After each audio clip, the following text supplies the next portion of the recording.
One of the most important 19th century authors on Freemasonry suggested that one of the most important symbols of Freemasonry was the key. Now, it is a symbol that has also been largely forgotten. So we're going to look at what it means and why it might be more relevant today than ever before. I'm Angel Miller. I'm the author of The 3 Stages of Initiatic Spirituality, The Path of the Warrior Mystic, and 3 Histories of Freemasonry, among other books. Now, Oliver describes the key saying, quote, "It is a symbol which teaches him to keep a tongue of good report and to abstain from the debasing vices of slander and defamation," unquote. So it is a symbol of good report or good speech, and keeps him away from defamation and slander. Now, in the first degree of Freemasonry, traditionally, a Freemason would be shown a tracing board, something rather like this behind me, and on it, in that particular degree tracing board, there would be an image of a ladder, and suspended by a string from that ladder, we would see a key. Now, why is it suspended? Well, it is, quote, "said to hang and not to lie, because it is always to hang in a brother's defense and not to lie to his prejudice," unquote.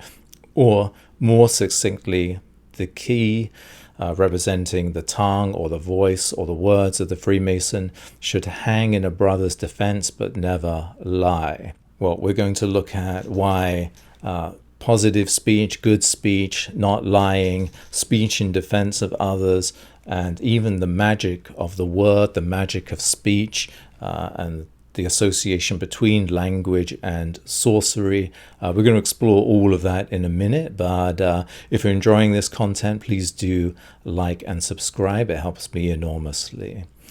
Now, in our language today, our 21st century English, of course, even now, we find a connection between magic and language. The word spell most obviously means both to write something out and an act of sorcery, an act of enchantment, whether that's written or spoken.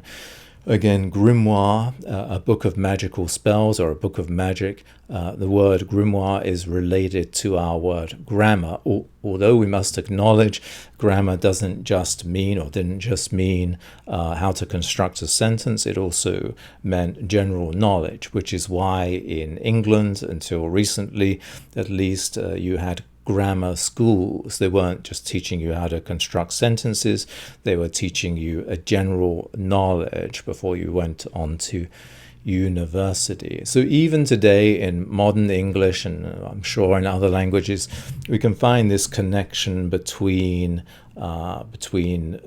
magic and language itself. And of course we can think of connections going back into antiquity, Tahuti, the god of magic and of speech or writing, Odin, who discovers the runes. And runes, although there's academic debate about this, runes and the word rune itself meaning mystery, there's some association between the runic letters and magic quite clearly, although it's sort of maybe more blurred than practitioners would like to say, and maybe a little more blurred than academics would like as well. But there is some association nonetheless. Now, let's just step back to the key for a moment. We find that in antiquity, of course, as well. The Roman god Janus, the god of being between realms or between times. We get the word January from Janus, with the old year behind us, but the new year ahead of us. We're kind of right between the two. Janus is often depicted holding a key, unlocking the unknown. And of course, even today in the papacy, the emblem of the papacy, the emblem of the Pope, is two crossed keys representing the keys to heaven. And this is from the Gospel of Matthew, where it says, quote, I will give you the keys to the kingdom of heaven, and whatever you bind on earth shall be bound in heaven, and whatever you loose on earth shall be loosed in heaven, unquote. So the key is about unlocking, especially unlocking the heavens, unlocking the unknown, unlocking the mysteries, and in Freemasonry associated with the spoken word, the tongue of the Freemason, utterances, and again we find the connection between utterances, spell, grimoire, and magic, and writing and magic. I know it's quite curious that the word binding, or the notion of binding, appears twice in Freemasonry, and I think it's relevant here. And that is there's the symbolism of being bound in darkness, darkness representing ignorance. So one is bound by a cord, let's say, but bound in darkness, bound to ignorance. One doesn't know what one doesn't know. And then, of course, the darkness dissipates, the cord is let loose, and one is no longer bound to ignorance before initiation, before the introduction to the knowledge. And instead, one is bound to one's obligation, or what other traditions or some people might call an oath. Well, we can simply say to one's word. One is bound to one's word. Now, of course, many people get a little twitchy and nervous about the idea of swearing an oath, and particularly in Freemasonry, as if this is some sort of blood sort of oath to do harm to people. It should be said that does not conflict with any obligations to wider society, but I think more importantly, as the key, even in the first degree of Freemasonry, illustrates that it is about stepping up. Other people may feel it is completely fine to defame people. Just look at social media over the last week. People clearly feel that it is not okay to defame people and to lie and to tear people down, but they actually feel that it is a good thing to do, that it is, I don't know if they would say noble, they probably don't have a concept of noble, but they feel that they are doing something good by dragging other people down, dragging someone down, destroying them in public, lying about them, defaming, slandering. Now, people feel free to do that, but initiated into Freemasonry, even just to the first degree, with this key that is hanging from the ladder. Notice that the ladder also goes from the earth to the heavens. But, the key, the tongue, is supposed to hang in people's defense and not lie, but certainly not defame and not slander. And again, we think of Janus or think of the papacy. This is the key. The key is not only the tongue, but it is the thing that unlocks our way to heaven. Hence, the ladder is going up to the heavens. Today, of course, people do once again view language in a magical sense. So we often hear that words are violence, which means that you can be repaid with actual violence, according to the philosophy. If it's a philosophy at all. But there is a distinct notion that has grown over the last few decades, that our language shapes our reality, so that the world around us is somehow molded by what we say. Now, of course, in antiquity, with magicians and enchanters and enchantresses, they would also say that, yeah, of course, language molds reality. Think of a love spell, for example, that by uttering this love spell, the intended target will fall in love with whoever the magician or enchantress wants them to fall in love with, theoretically anyway. So they would say, yes, the world is molded by language, but I think in sharp distinction to the modern individual, they would acknowledge that there is a very solid reality out there, that there is a real world that isn't molded by language alone, but that is absolutely real in and of itself. Now, since we're talking about language, let's just acknowledge when we think about medieval peasants going to church, we look down on them as these people who are illiterate. They cannot read the written word. The only book they would have, of course, in Europe anyway, would, at least most likely, would be the Bible. And they couldn't read the Bible, even after it was translated into the vernacular very often. But we are as illiterate as they are, just in a different way. The medieval peasant could walk into a church and could read all of the paintings, read all of the sculptures, read all of the reliefs, read all of the stained glass windows, could read them and know exactly what they meant, know what the colors meant, know who the figures were, know what the scene is depicting. So they could look around the church or a religious building and read it like a book. Whereas you put a modern person in the same situation, even or worse than that, take most people to a museum and have them look at paintings, and what they see is colors, pretty images, figures.